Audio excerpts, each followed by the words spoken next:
So raffle tickets are still going today, so don't forget to buy your raffle tickets for the snowman quilt kit. Also over there are our sign-ups for helping out with the quilt show next year and for suggestions for classes for the quilt show. If you missed out on getting quilt books yesterday, there are still some quilt books on the purple cart that goes back into the shop, and those ones are for donation. And then don't forget to shop. We've got the quilt shop and Tamara Jolly here again with us today. All of the handouts from the classes yesterday are on the shelf behind here, so you are free to take what you want from those if you missed one yesterday.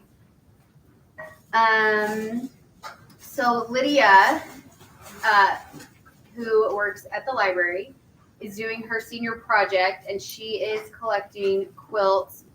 It is for infants, fatalities. Fetal demise. Fetal demise, those are the words, thank you, that she'll donate.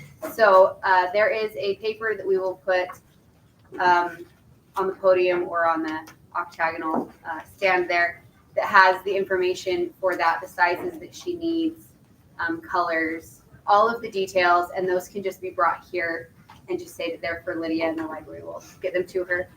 And the only other thing is Kayleen would like to have a few minutes, and then when she's done, I'll introduce Lori and we'll get rolling. So I just want to say thanks to everybody for coming and supporting us again, and welcome. If one of the things that I had a question this morning or yesterday about how to get a card for our library. We have over 400 quilt books that you can check out. If you are at a library that will do interlibrary loans, you can go on to our catalog, which is our website is N as in Nancy, B as in boy, library.org, and you'll say show catalog. You can check and see if we have a quilt book that you've been looking for. And it can be interlibrary loaned, or if you belong to a library that is part of a consortium that's called the LCEI consortium, which takes in Lava, Downey, Pocatello, Marshall Public Library, Buell Library is now a member, Rigby, Rexburg, Ammon, yes, Ammon. We're all part of a consortium. We have a reciprocal borrowing agreement.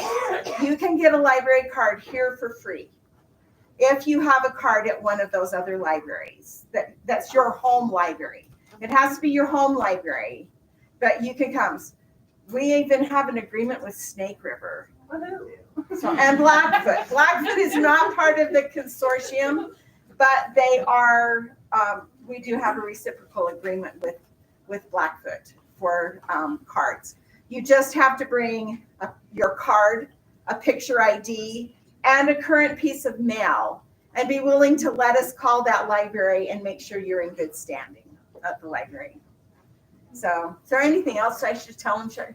Oh, that's everything, but it's awesome. You can get lots of things at every library. And if you love to listen to books while you're quilting, each one of those libraries has an app called Libby, Libby. You can put the app on your phone. You just need your library card to sign in. So, and because the state of Idaho has reached out to all the libraries in the state who have that app, you can add all of those all the libraries who have it, like Boise, Meridian, Kuna. It has amazing books, amazing collection of books. Idaho Falls. All of those libraries you can add, and if you need help, we're here to help you. Your librarian at your home library is there to help you. But you can listen to books to your heart's content, and you don't have to pay for it. So, which I know it gets really expensive, which I'm sure Audible is kind of sad, but anyway, I just wanted to tell you a few things about library while you're here, because we are in a library, and we are hoping that one day, it may not be the really near future, but we're hoping one day to have a little bit a bigger library, to build something or to find a building that we can remodel, that we could have a nice room where a little bit more space, a nice TV on the wall so things can be put up on the TV so you can see it easy. Otherwise, you have to turn down there. So, or I'm going to get another TV. So, anyway, thank you again for coming. We hope that you have a nice time. If you haven't been here before, there's quite a few places in town that will serve lunch, and we really appreciate you. Thanks again. We appreciate you. Oh, yeah. So, I'm going to put in one more plug, because Annie is leaving. Annie. I know. She's done a great job. And we appreciate her so much. So I think Laura Lee and Annie from the craft shop are going to take it on for next year, okay? Plus Laura Lee's sister Christy. But they're going to need help. And also, We'll need a. Oh, Janice is gonna be on it too. Oh, Janice, I think Peggy Arsenault is going to help with it. So there's people that will be helping, but we'll need your help to know what you want, what classes you want. And so give us ideas. Volunteer to help, volunteer to be a hostess at the door, because we can't let those, it's not just to tell you to sign in. It's to make sure that somebody doesn't come in and walk off with your quilt that we've hung. There's a lot more to that. Yes. We did have that happen when we had someone bring in a great big basket for the raffle, and someone came in and they said, "Oh, thank you," and they turned around and left with it. So we really are protecting you and your stuff. That's like we're not kidding. Yeah. So they're there to protect you, and it's time to start. We're past time, so I will be quiet.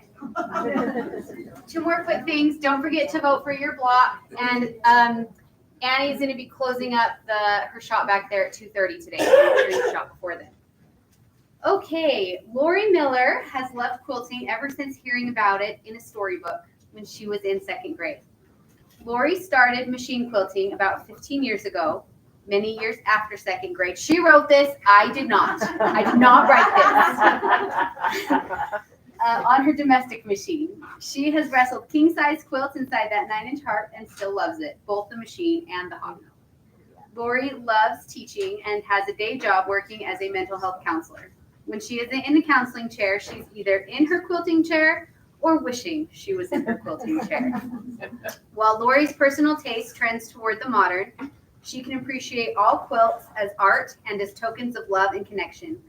Custom and semi-custom quilting is Lori's favorite topic and pastime. Lori doesn't know why she's more comfortable drawing on quilts than she ever has been drawing on paper. Please do not let not being an artist discourage you from learning how to try machine quilting.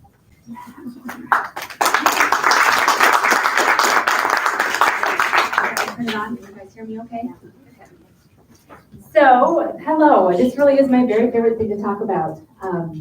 And I brought a couple quilts from home. So I have a long arm now. I didn't start on a long arm. I've had my own long arm for about 5 years. But before then, everything was every stitch. So every stitch of this one was done on this very little domestic machine. And that one, a lot of the long stuff was done on my long arm. It's just easier there. But anything that's micro or small, I'm still so much more comfortable on here, even though it's a lot to wiggle through. So I love it, and I really never get tired of talking about quilting. I help out at Granny's every few days here and there because I just love talking to people about fabric and quilting. So I also have a tendency to talk really fast, and that's just how I am. It gets a little bit more when I'm in front of people, a little bit like nervy.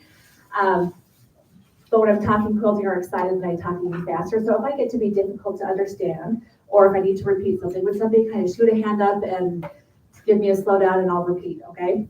Please ask me to do that. So to do free motion quilting on your machine, you can do it really on any machine. Of course, like with all things, like the sturdier the machine, the easier go you're going to have at it. I started on my Bernina right here. I've had this machine about I guess it's like 16 years now that I've had it. And really, for me, it came to I know I love piecing, and I still love piecing. And I was stay-at-home mom at that time with 2 young kids. We had a very limited budget. And to buy a walking foot for my machine was going to be like $100, which was astronomical for me at the time. And so I'm like, well, it comes with this darning foot. Surely I'm going to be able to do something with that, right? Because I knew to use my regular foot, it was going to create, well, I tried it. I didn't know ahead of time. I got partway in like a couple lines and I'm like, oh yeah, this isn't going to work. I had like pleats and all sorts. And I find out, talk to a good friend, she's like, oh, you need a walking foot. And I'm like, but who has the budget? And certainly who has the patience? Not myself. So I grabbed out the darning foot and then I just started practicing. So I've done most of everything. Well, I completely started because at that time I just had one machine. And I don't know, by show of hands, if anybody here has only one machine in their whole house. Okay, we've got a couple. Some curious. I also now have, so I have a long arm. But about a couple of years ago, I bought an old treadle machine. I have a somewhat obsessive type personality, and I don't know why. I live in Rexburg, but I do know why. I live in Rexburg, and our power is out. It feels like this time of the year, almost like at least once a month. And it seems like it always lines up when I've got some time to do sewing. And so I'm like, oh, I'll get a treadle machine. So I've also free motion quilted on my treadle machine. And she's an old, she's almost 100 years old, my treadle. So it can be, and it's stable hard. I can't drop the feed dogs on that machine. This machine I can. And so to start, the things you need to start, like a sewing machine, and good patience. I'm willing to be bad. So the most important thing, in order to get good at anything, you have to first be willing to be bad at it. So and give yourself permission that you're not going to be good first right out of the gate. And I think any of us who remember back when we were learning how to piece, or bless our souls who taught somebody else how to piece. I recently taught my 11-year-old niece how to make a pillowcase. It took a year off of my life. I hope it wasn't a good year, but it may have been. Because I just really wanted to stay patient with her the whole time. And I did stay patient with her the whole time. We got 3 hours in to one of those burrito pillowcases. And she's like, wow, that was really fast. And I'm like, mm-hmm. And it's done, and it's beautiful, and we had a fun time. So, but a lot of these things that now are intuitive, like when you're piecing, right? As it turns out, there's nothing intuitive about it. And this is good, very similar. So you have to first be willing to be bad in order to be good at it. And I would say start with things, start with whole cloth pieces. So when I start with, this is just scrap fabric. So I have a back, and the back, a little trick, the busier the fabric, the less you're gonna see the quilting. So for the back, go ahead and get it really busy. And then the front, and while you're practicing, you do actually want to see it. But know that it's really hard to stay patient with yourself when you start, because it's gonna look really sloppy. It's gonna look sloppy, and it's gonna be shocking. You're gonna have long stitches and short stitches. I don't have a stitch regulator on this machine, or my treadle, obviously. Well, I do. It's my foot. That's the stitch regulator. But to start with, it's going to be a little bit rough, and that's okay. So just start with scraps. And who doesn't have strips of batting, random size pieces, right? And then random size pieces here. So just stack and cut random pieces, and then I like to use 505 spray when I'm doing it here. 505 just is an adhesive spray that's made specifically for quilting. I have never had a problem with it gumming up needles. I know some people do have a problem. I've never had a problem with it gumming up needles. You can pin it, but I'm not patient. It hurts my fingers. I have a low tolerance for being uncomfortable. So I do 505 and I know I get mine at Granny's. I think most quilt shops are gonna have it. It's a giant bottle and that's not a lifetime supply, but it's pretty darn close to a lifetime supply. So at least it's a year supply depending on how many quilts you do. So the first thing is that you have a machine. And then I use a quilting needle. I like the Superior makes a quilting sewing machine needle for my standard machine that is like titanium coated. I like that. You're going super, super fast. And it has a slightly bigger eye, so it's easier to thread. So that's the needle that I usually use, unless I have something else on my machine and don't think about it. I've done like jeans needle, whatever. I wouldn't use a leather needle, right? Because that's going to cut the fabric, but anything else, I've had just good luck.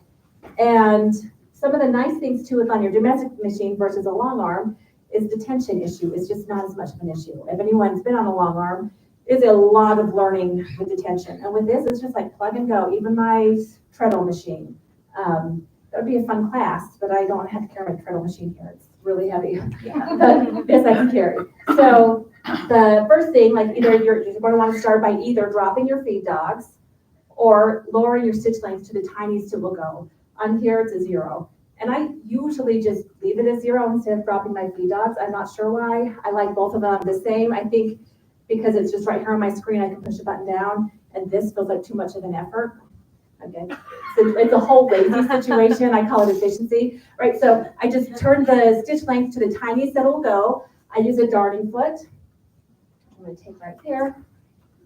They now make feet that are clear, or they have an open toe. Those would be really great.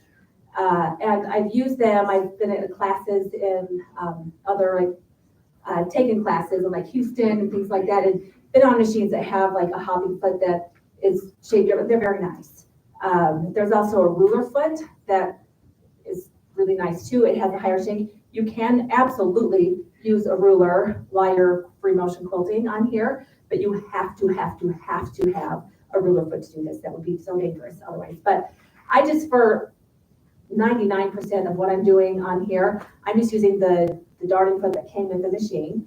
And it does hop, if you can kind of see, right? And I'm on a Bernina, so I have to buy Bernina feet. My treadle machine, I just bought the cheapest money could buy on Amazon. So for the Bezos. So it's been fantastic too. And that one, because it's not a Bernina foot, it's cheaper. I'm not sure how it's going to hold up as long, but it was under $10. So once you get it to the stitch length, it works very best to have the longest, widest, flattest surface you can do. At home, this machine drops into, I have a table that it drops, like a sewing machine table that it drops down into, and then I can even extend it so I can have up to 4 feet behind me and several feet on either side. You don't need, obviously, well, maybe it's not obvious, you don't need a ton of space on your right-hand side, this side of the machine, because your quilt can't go that way because the machine is going to be hitting it. But this side and then behind is wonderful. You almost can't have too much space. More is more on space. It's certainly behind. And then you're going to want to mark your quilt top any way that you would like to. So on this quilt, when I did it, I did mark it first and just really loosely. I'm going to cover my face for just a minute so you can see it better. And I'm tall. I forget that I'm tall. I can lift it up almost off the ground. Do I need to hold it for you? That's okay. I'll set it up here, and you're welcome to come up and look. This has been hanging up in my front entryway of my house since we built our home about 12 years ago, and it has been washed 0 times since then. So feel free to come see what the dust at my house looks like. There's some schmutz down here from one of the dogs, but this quilt, I did I just kind of went through and kind of marked out random sizes and spots. I don't know how I picked. I just picked. I used the glue mark Be Gone, and then I went in one by one and marked. So on this many of the areas, I didn't do any marking, but like this with the orange peel, I did put a 1-inch grid, right? Because I'm not gonna be able to keep it straight without a marking. The feathers, I would have marked the general first spine, and then that's mostly, I think, the only one that I marked on here. Oh no, I marked one up here too. What do you mean by marked? Oh, thank you. Like, did you draw the whole thing? Yep, no, thank you so much, Christine. So I marked it using a Mark Be Gone pencil, pen, the marker, and then a ruler. And I just drew grids on this one and which is like a checkerboard, ribbon candy, something. And then what's it called, orange peel. I just marked a grid, right? For as big as I wanted it. And then I knew to draw it, and I can draw that in just a minute. So, yeah, thank you. And then I marked, and then I just drew out kind of lines like this, and that's what I differentiate everything in this quilt with pebbling. You see, right? Which really, and I have a beautiful, wonderful, and I love it so much, long arm with a 27-inch throat. Like, it's huge. It has all the bells and whistles. And I love it. And still, for really small work, I'm going to do all the big work first, then unload that quilt and move it upstairs to my old reliable, because I just have better control here. So, in your market project, however you want to mark it, you don't have to mark it. And in fact, to start with, I probably wouldn't do something that required so much precision as much of this. I would start, and I'll show you how I would start, but I'd start with like simple things, and I'll draw those out. And I've got handouts for you to take home too, like some things to kind of practice with. And then you're going to make a quilt sandwich, and however you quilt, so put your quilt sandwich together. So I usually use 505 if I'm not going to be putting it on my long arm first. Some people, like many long armors, will I'll baste a quilt for somebody for a penny an inch with like washable basting. I know many other long armors will too. Some people pin with the bent pins. I tried that like 3 times and it was fine, but my hands were so sore that's when I moved to the 505. And then there's whatever your basting way of choice is. And then you're off to the races. Then you start. So to start, many people start with the meander, which isn't great, and I'll draw that out. I've brought some markers to be able to draw out some examples of how to do it. There it is. I don't start with like a traditional meander because you can't cross over a line, which is fine. Like there's no quilt pleats that are going to come like burn your quilt if you cross over a line. But if you cross over a line, your eyes are going to see where that's different. And then it's going to hopefully not drive you crazy. And if it does, if it doesn't, then excellent, run with it. It's awesome. But many of us, that the Venn diagram for quilters and perfectionists, it's basically just a circle, right? Like a Venn diagram is like this. Like many of us tend to be really critical of our work, and especially when you're right here on it. So I would say I'd like to start with quilting things that have, they're going to hide your mistakes, and that especially are going to just disappear when you're working on it. So what I do is, I guess it's like a modified meander, but it's like a loopy meander. Has anyone seen a loopy meander before? Okay. I'm going to show you. If I'm here, can you see me okay here? Please turn better. I'm just done. Okay. I'm going to move this and I hope it doesn't go. So the mark you got, was it, how do you get it off? You said you never washed the quilt. This one I haven't washed. You could. I just spritz it with water. I mean, you're going to want to be careful if you have like a red or a blue that you don't know how trustworthy it is for bleeding. I've only ever had one quilt bleed, and of course it wasn't mine, it was a friend's, so that felt really good.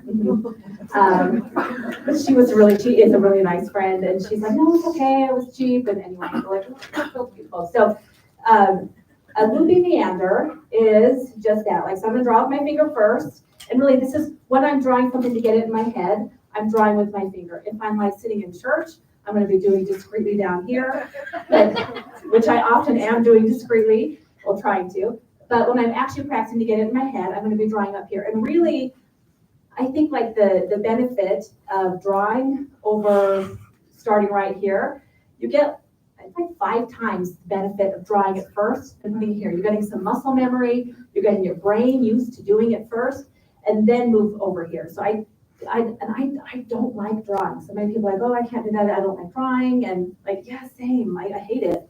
And yet, like, it's helpful. So, and I don't know why I'm better and neater at moving. Now I have a 60-pound pencil that I'm moving like with my long arm, or if I'm wrestling a quilt, I'm drawing by moving the paper, right? With the long arm, you're drawing by moving the pen. And I don't know why I'm better at drawing like this than I am like this, but here we go. Well, it's because I practiced. I actually do know why I'm better. But so to do a loopy meander, you just start somewhere. I'm going to start here. Looks like there's enough place to start.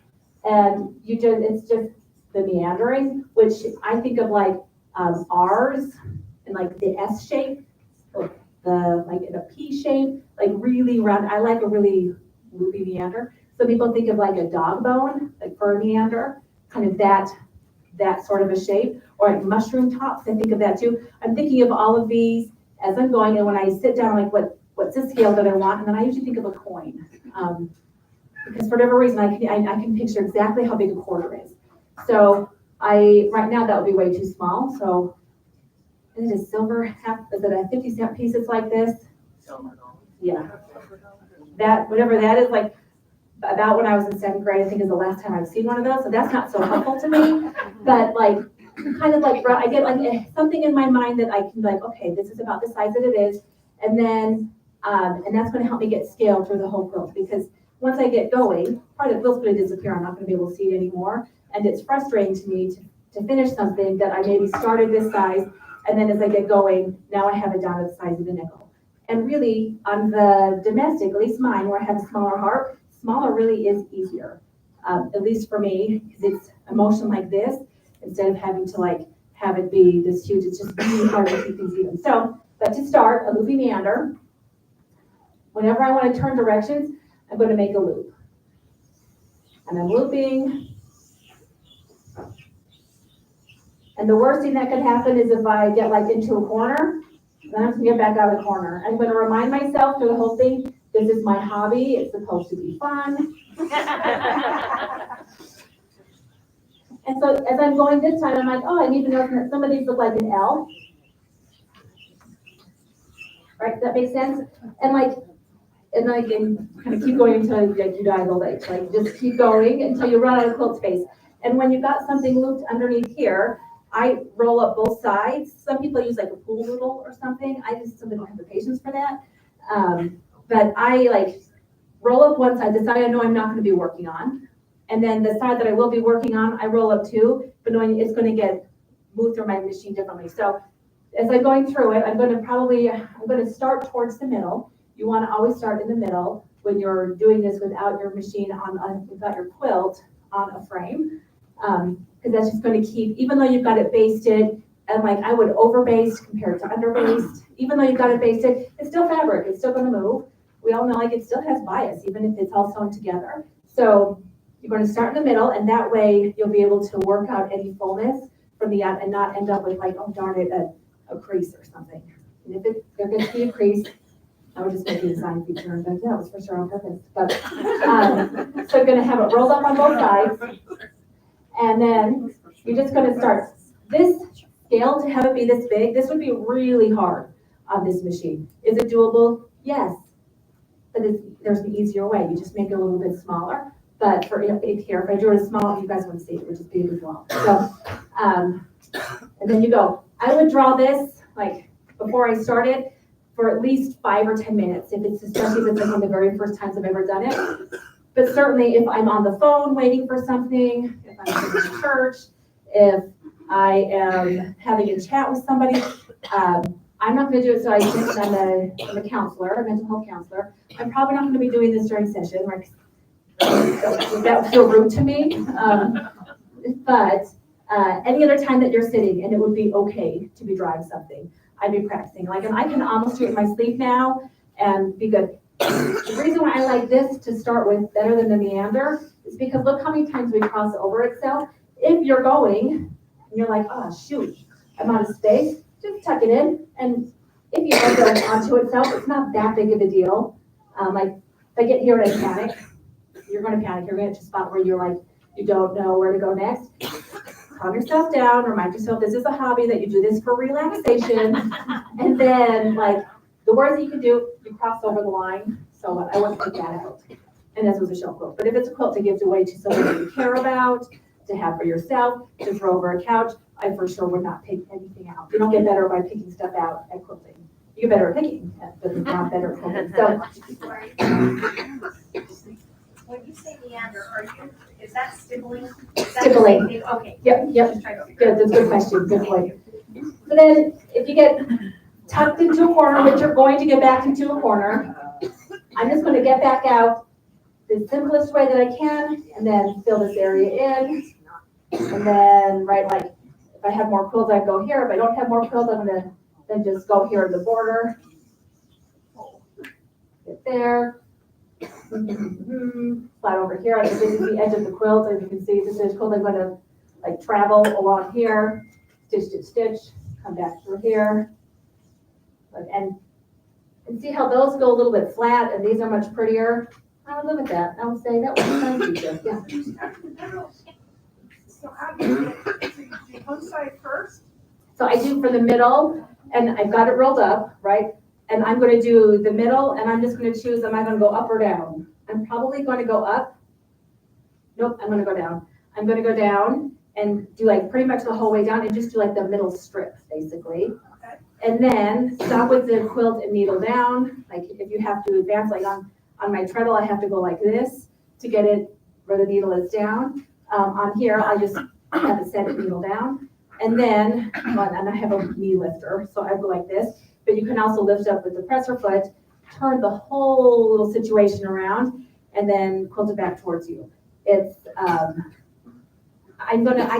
prefer quilting towards me. Some people hate quilting towards themselves, like, because you can't always see where you're going. So you're gonna just play with it and see what's the most comfortable to you. But yeah, get that down, and then I'm gonna go back up and keep going, and then turn it, and then come back down until it's all done. Yes. So that last one that got flat, Mhm. well, I tried this once and all of mine was like that. And Well, you're consistent. I was proud of it. Yes, absolutely. He said, you better take that to a quilter.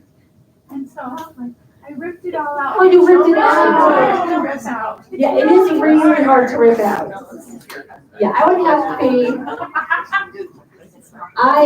have to be really unhappy with that quilt. Have I been that unhappy? Yes, I have, but never on my own quilts. On customer quilts, I've been that unhappy, but not on my very own quilts. So you can rip it out. Or remind yourself that once it gets washed and dried, the whole thing's gonna fluff right up and it'll just disappear. So the needle, I guess I would stop there and that's why it would flatten out. Yes, which is part of why it's so helpful to have your machine either set down into a table where it's all flat. The hardest part of all of this is starting and stopping. Without a question, that's the hardest part, starting and stopping. So, and even like if you were to draw, for those of you who have like paper, go ahead and sketch this for just a minute and then stop and then start again. I've done, I don't know, tens of thousands of starts and stops. And so before I restart, I'm saying in my head, nice and smooth, right? Our brains do much better being told what to do than being told what not to do. Although most of us talk to ourselves like, don't have it be flat, don't have it be flat, don't have it be flat. And your brain hears that don't have a beat, it hears flat, like there's like static. So tell yourself what you want it to look like and have that in your head and then have it in your bones and your muscles. And then you're going to be much happier. Also, not fighting gravity as much as possible. So having like right now, I have a table that I do have here with me, which I probably won't use right now, but I have a table that extends it for here. And that's where I started. And this quilt was done on a table, on the table that I have, like that extends it up to here, like a sew steady table, something kind of like that. This quilt was done that way. It was good. It helped me really get into my muscles, like before I push the gas, which I know it has a real name, the gas pedal on my machine. Before I push the gas, I'm going to already have like my shoulders and my elbows ready to move. because it is really hard not to have. And if the whole thing looks flat, then I would be like, hey, it's consistent. The way that this one often can go that people can be unhappy. Let me. Do you use gloves? I absolutely use gloves. I started without using gloves, and it hurts my hands because my Gloves fingertips wear off. give you some tension. And these are real machiners, like machinger gloves. There was a time when they were harder to find, but there we go, back before we could get anything on Amazon. And so I just use like garden gloves, and they actually work fine too. These just hold up longer than garden gloves. I trimmed this off. They don't come this way. Some people would hate this. I like this because I hate having to take them on and off. And this is what I use to like put it through my thread through. So I have both. Also, I hate getting makeup on it, so I just make sure to touch my face with the part that's already removed. And then I'm using these, and then there's a little bit of sticky like on here, but I'm mostly using like my palms and my fingers. If you use only your fingers, they're gonna get really, really sore. This is a lot of weight. You're moving an entire, I don't know how many pounds it actually is, but you've got drag that it's dragging on the bottom of the table, right? So I use gloves. I can't imagine why I would ever now do it without gloves, because I remember what it was like. A lot of this was done without gloves, what was with, because I was too lazy to go up and get the gloves. They got moved upstairs, but it made my fingers were really smooth, which was nice, and I cared about that, but I didn't care about that. So yeah, I do wear gloves, and it helps me a lot. There are some, I know like Angela Walters has a pair of gloves that I think they're maybe opposite of this. They might be like this, but are made just for machine quilting, and they're probably great. But these are great. I've had these for at least 5 or 6 years. Do you want? You could. Yes, you could. I haven't. I tend to, like one of my dogs will get them, and then I have to just replace them. So, yeah, but So it looks like the tips are padded. They come that way? yes, they come this way, and it's like a little bit grippy, and it's only just a little bit grippy. I'll send these around. I'll send one this way and one that way. If you guys want to just kind of see, oh, sorry. Now you know that I don't wash them. So I do wash my hands. So, okay. So one of the pitfalls that I see on this one a lot, and I wonder if this is what it looks like for yours, is you turn and then like you stop and then you get going again, and it kind of looks like this. Yeah. I mean, that's kind of cool with the triangles, but it actually would be harder. It's harder for my body to make sharp points than it is to make smooth things, because all of my shoulder joints, right? It's ball socket, like it wants to be smooth. So it would be harder for me to recreate that in a way that I'd be happy with. Is it possible? Yes, it is. I don't know that I would start that way. But so if this is what you're having, like where you get like things flattened out or sharp, I would just really be thinking like smooth and big, smooth and big, smooth and big. Think of nickels. So, oops. And sometimes the quilt's going to catch up on stuff, and you're going to get something like that. Maybe it touches and it's a little bit not beautiful. Literally going to come out in the wash. I look at it and be like, oh, bummer. Yeah. And moving on with that. I'm not going to get too caught up in it. Like, this is supposed to be fun. So let it be fun, okay? So this is where I would start. And this is nice too, because it's using shapes that our hands and our bodies are already really used to. Like anything that you do that has letters or numbers that have this shape is going to be so much easier. A lot of people start by doing cursive with their names. That's great. The next one, after you practice this one, and so here you're actually, when you're practicing this one, of course you're practicing a loopy meander or loopy stipple, but you're also, without even thinking about it, you're also beginning to practice pebbles. You're beginning to practice gentle curves, which are going to be great for like echoing or like a seashell shape or a banana shape. You're practicing a lot right here. This is getting you also ready to be able to do ribbon candy or like a wishbone, all just by like practicing this. You're practicing a whole bunch by just practicing this. And you can do it on your machine, but again, start by doing it on paper. And then from there, you can see that's the first one. And then from there, we're gonna do this one, which looks complex. And it is a little bit more complex because you have to be, it's gonna be touching. So you just want this one, you're gonna wanna make sure that your basting is pretty decent. Doesn't have to be perfect, but pretty decent. Where you're not gonna have a whole bunch of gathering or things. So this is like it's a paisley adjacent shape. It's a teardrop really. And I'm gonna show you what it looks like. So I start, and I'm gonna do this way bigger than I would ever be able to do it on this machine, and even probably bigger than I'd be comfortable doing it on my long arm. But it starts by a teardrop shape. This is a shape most of us are pretty used to. And then you just echo it, which means you go back around it, trying not to touch it, and trying to keep it relatively even. Echo back around, and then you're back to the beginning. And then you do the very similar shape. I wouldn't say same because you don't want to get like two in your head about it having to be perfect. And make another teardrop, come back to the beginning. And then pretty soon you're going to get to where I've now run out of space. I can't just shoot back here again like I was doing to start it again. So now this is now your next point. And I'm out of space there. And I'll probably do one more. Okay, and I'm running out of space. So now I'm going to just echo around, and shoot out again. And this one actually goes really fast. This is probably my very favorite filler. This is for sure my favorite filler. It's really forgiving, and anything with a point is amazing for as you're getting your kind of sea legs, because it gives you a spot to stop. Remember to push your shoulders down from your ears as we do this.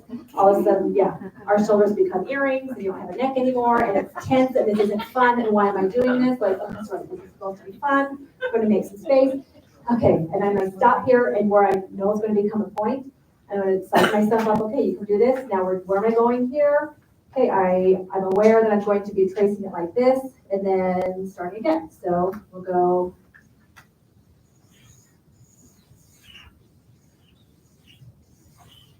Look at that, I've done 1, 2, 3, that's the fourth of that one, and it'll all disappear in the wash as well. The most important thing is I'm keeping it relatively consistent, and then you just keep going. An even number gets you on the opposite side, and the odd number gets you back on the starting side. Am I counting as I'm going? Sometimes, but usually I'm listening to a book on tape.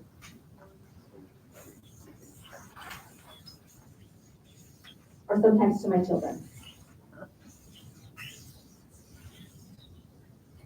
And I hope you can see that I am not losing any sleep or any stress about hitting my points exactly right on the last point.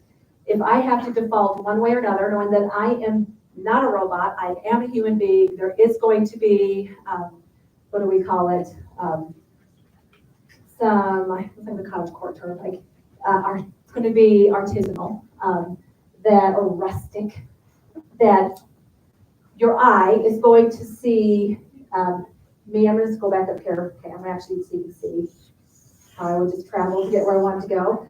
Your eye is going to care a lot more as you go through it and pop through than your eye is ever going to care that you don't hit it. That makes sense? This is a lot less offensive and actually a lot less noticeable to your eye. Offensive, I don't know. I'm not going to probably get offended about most things quilting, and then someone's like, well, they're stupid. And I'm like, absolutely offensive. But this is going to bother you. It's going to stick out a lot more. And as you're going, your face is right here inside of it. And when you notice your face is there, sit back up, push your shoulders down, take a breath. This is supposed to be fun. And then remind yourself, like, this is a hobby. I am not a robot. I'm not supposed to be a robot. And I'm like, would I pick this out? No, never. Almost never. I guess never say never. I would have to be really unhappy with it. Am I going to pick this out? No, probably not, because I'm also not going to be stitching with a black thread on a white background. That I can say ever, even on my long arm, I would be very nervous. Even if I had my robot going on my long arm, I'm still probably not going to have it be that drastic. So with this showing and not being perfect, I'm like, oh, say love you, and we're going to keep going. And like, I remind myself, okay, Lori, leave a little bit of a gap, leave a little gap, and then I'm just going to keep going. So let's draw it together in the air, okay? We're going to start with a teardrop. Think in your head, teardrop. And then I go up, and then back to the point, and then underneath. So now I have like almost like an 8, and back, and then around, and around. And I want to come back down here again, so I'm going to echo around, right? So you're not going to get stitched into a corner because you're going to be able to go wherever. And this looks so much neater when it's small. The smaller the scale. This is getting you used to traveling around the quilt. It's getting you used to echoing. It's getting you used to, this is, I would call it like the precursor to doing feathers, which are, I think I love feathers. I love doing feathers, but I think feathers are tricky because we don't have a shape, a paisley shape in our alphabet that we draw. This we have, right? This is a lot like, like a key, it's like a living bed. There's things that are familiar. So once you get this really well, if you want to work on feathers, and certainly whenever you're sketching, I start practicing feathers by doing a feather paisley, or I did clamshell, or whatever you want to call this one. And to do that, it's that exact same motion that we just did. I'm going to make it into a paisley shape, which means I'm going to be tucking it back in. I'm going to do this again, way bigger than I would really do it. You see how I curved it back in? That's the feather shape. That's what makes feathers so darn trendy, is we haven't already practiced for hundreds of thousands of hours with our penmanship, which is fine. We're all capable of learning new things. So just practice. And then, so I'm going to come back, curve it back around and stuff, and I'm going to echo it. And then to do it again, I'm going to go this direction. I'm going to try to vary it. Some of them are going to be really wonky, and I'm going to be like, yeah, that's kind of how it goes.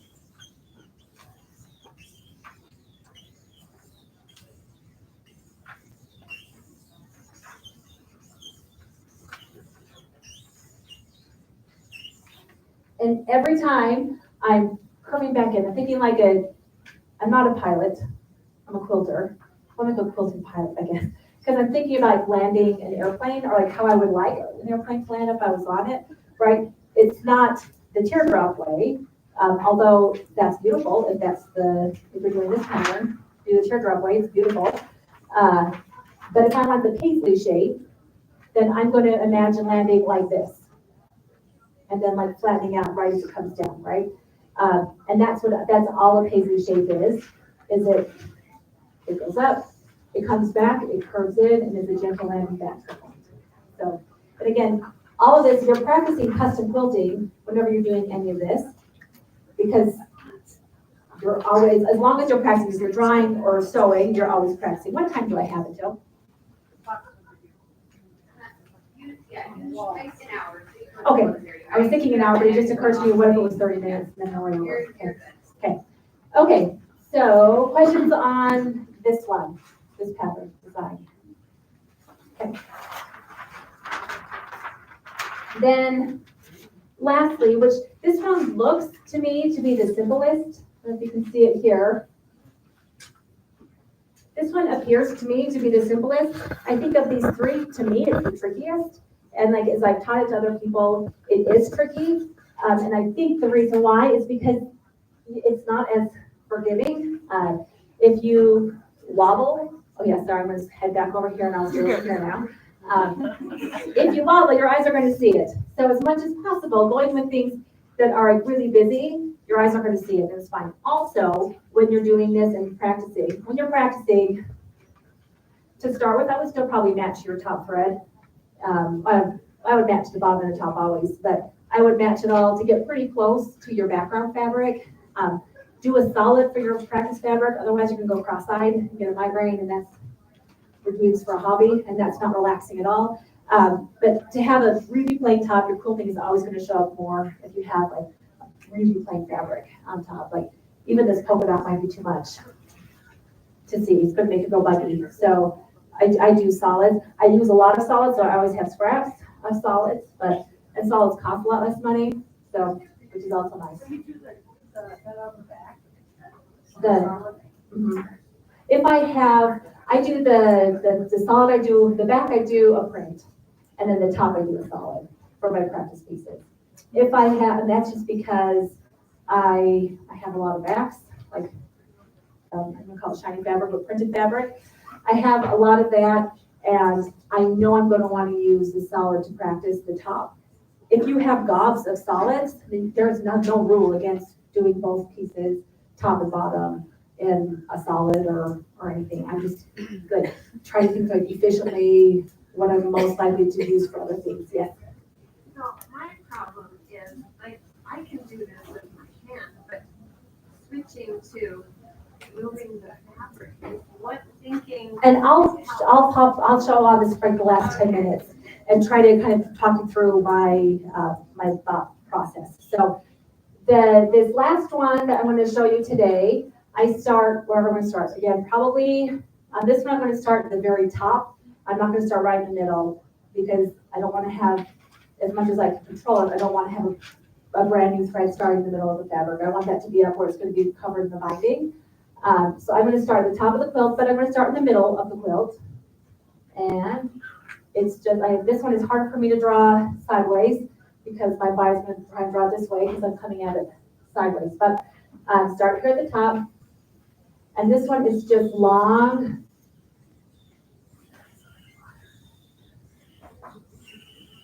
Oops, and that's what happens. Would I pull this out and fix it? Probably not. I would be like, well, there you go. I'm gonna try to backtrack on it a little bit.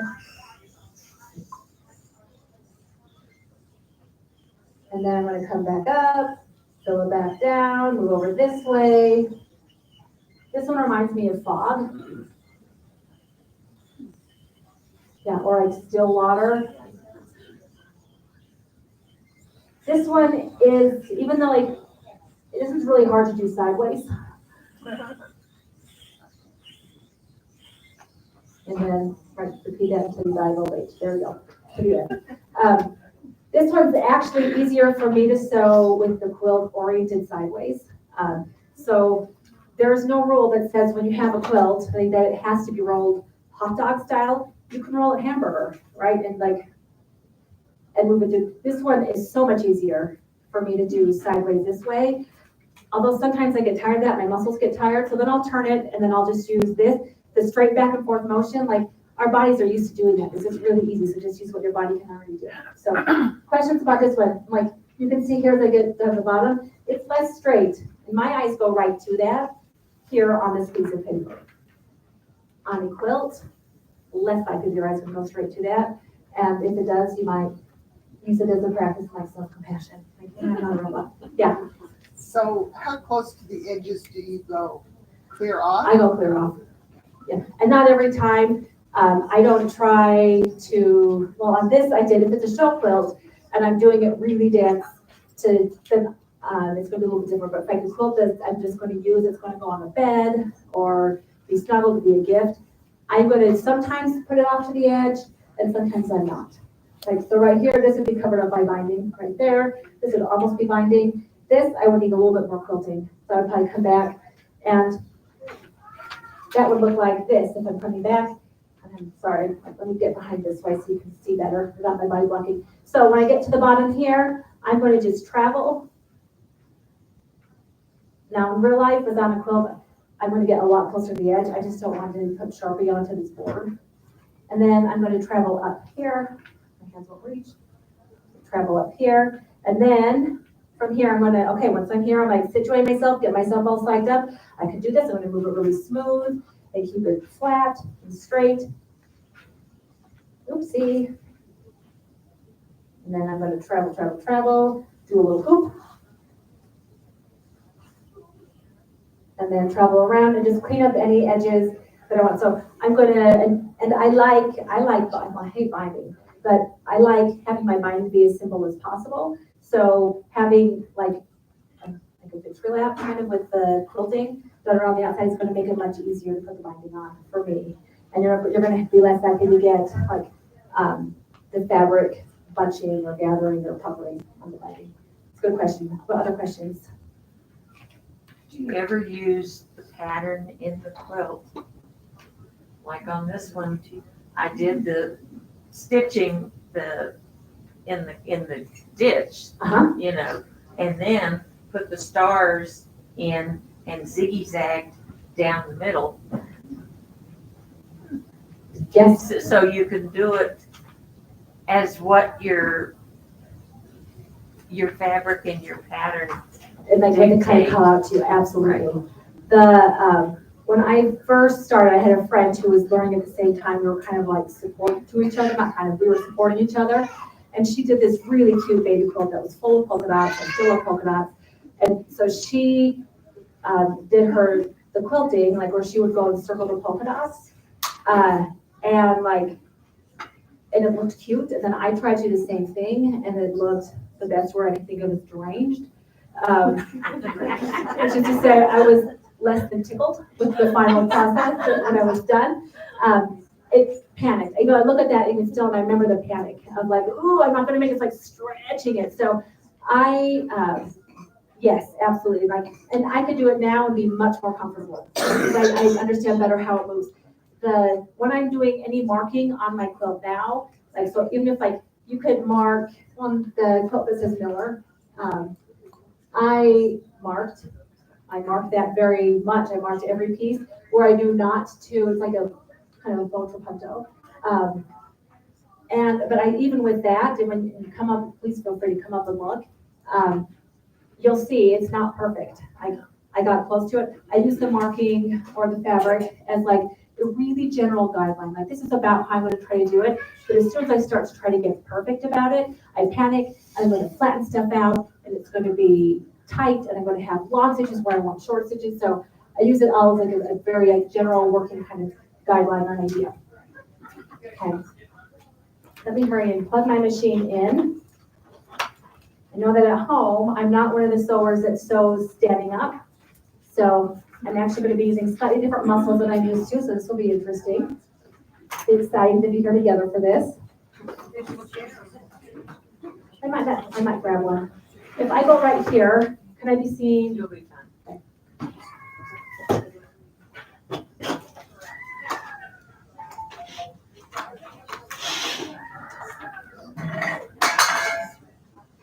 So I have a question. Yeah. You just use a really thin layer of like batting? Sometimes.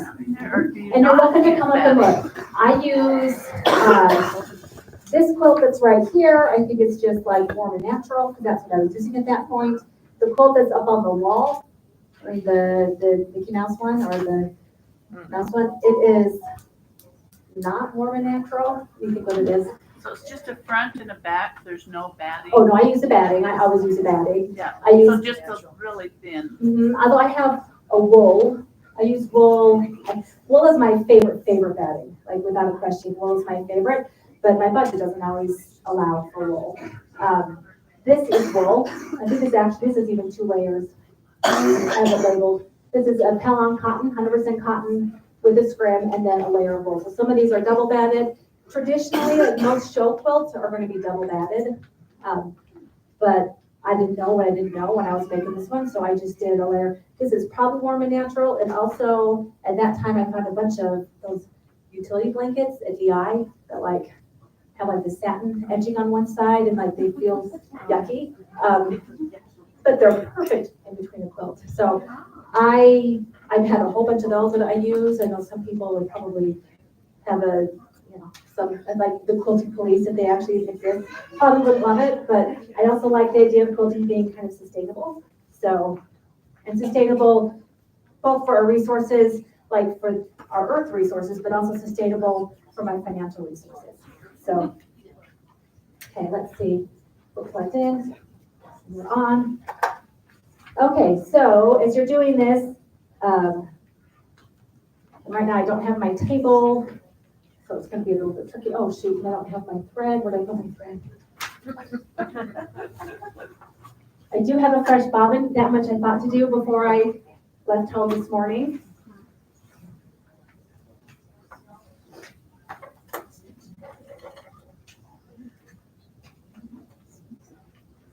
Okay.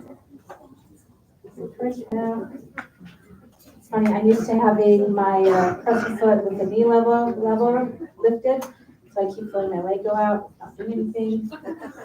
Okay.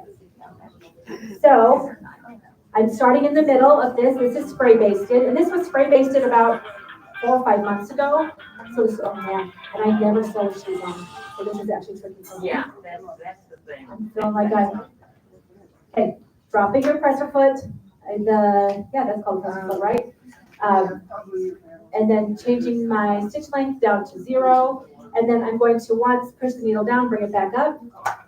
And this is like the most important trick right now, because you need your bottom thread and your top thread up at the top. Otherwise, if you just start sewing, you can nest underneath, it doesn't look as nice.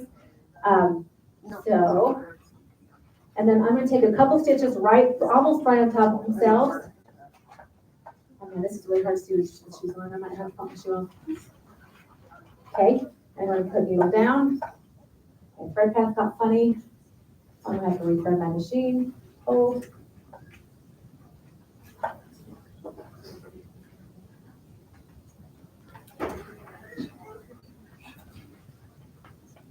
How many times have I threaded my machine correctly without an audience? Many.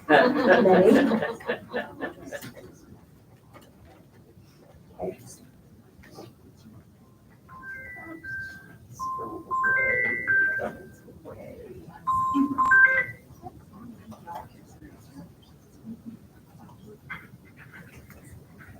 Okay, so I'm going to pull the bottom thread up. And I'm going to get everything right here where I can hold it. And I do quite a long thread tail, always, just because I don't want my hands to get any more fatigued than they're going to already be, just because this is going to be working my hands. And so you can't see, but I just have my normal, I don't have the table on. If I was wrestling an entire quilt, this would be really heavy. This would be really hard. So is it possible? Yes. But you're just going to have one stay much smaller and keep your motif much smaller. So I'm going to lock my stitches in. Okay, thank you. And let's see, which design? Was there a design that I was going to tell you I was going to do here, or do we not care? Okay, I'm going to do the clamshell kind of shape. And you can hear that my machine is going pretty much bottom down, like as popped out as it can go. And it's my setup where I am. If you're on a table like this, aiming it to be right on top of the legs is going to keep the bouncing down. This is like almost violent how fast that you're going. So having like as much support as possible if you're sewing on a table like this. When I first started, I was like just on our glass top kitchen table. And I learned very quickly, like, oh, I need to make sure I'm right over one of the legs because otherwise the glass was flexing. It was always okay. But, okay, so the temptation is to go really slow with your foot. And that's what we do. And usually that's the right way to go. Like, you've got to go slow so you can go fast. And like, you're going to need to feel it. Like, there's a muscle memory that you're teaching here, which is why I would start on practice squares, not on a real quilt. But pretty quick, you're going to learn like, oh, you actually probably want like more gas. When I teach this class, like in a room with people who are on sewing machines, I'm saying, make your foot go faster, foot goes faster.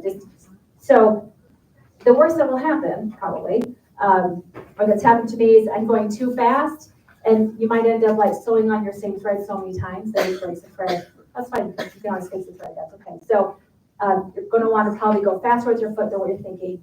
And you're not going to be moving, because we're not doing a straight line, you're not going to be moving as fast as you would as though it was like actually sewing things together. So it's now bottomed out as far as like as fast as I can go.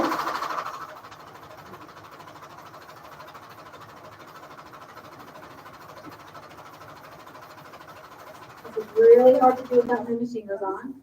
Right, and then you just keep going. So I move it as, I get the gas going first, and then I move the fabric. I don't try to move the fabric at the same time that my gas does. So if you watch, like, gas, now the move. And my stitch length is pretty small. I would guess I'm probably in the 8 stitches per inch, right?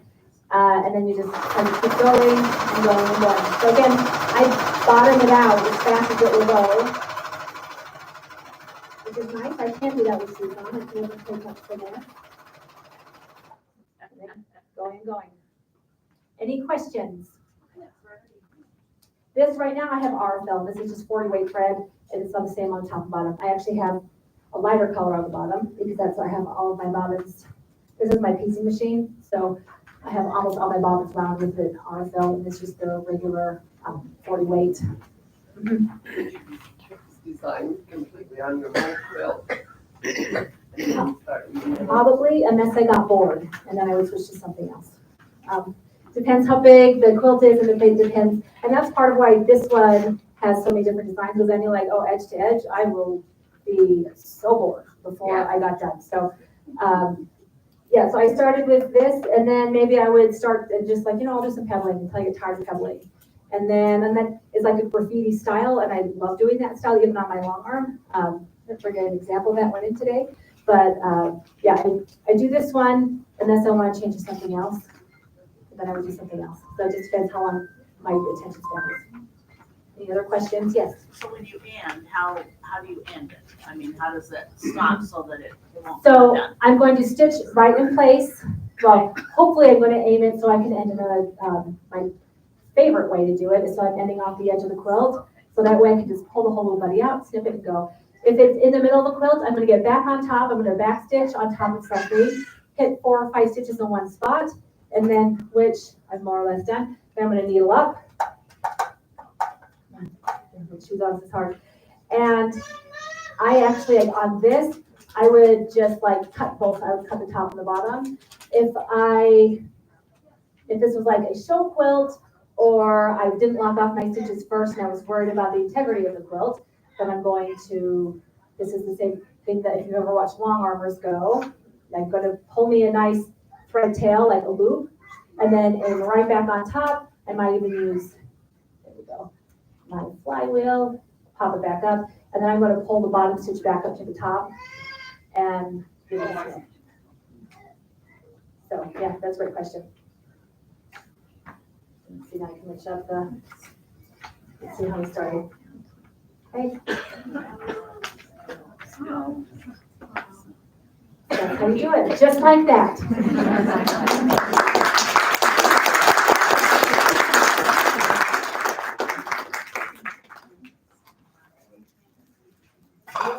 Thank you.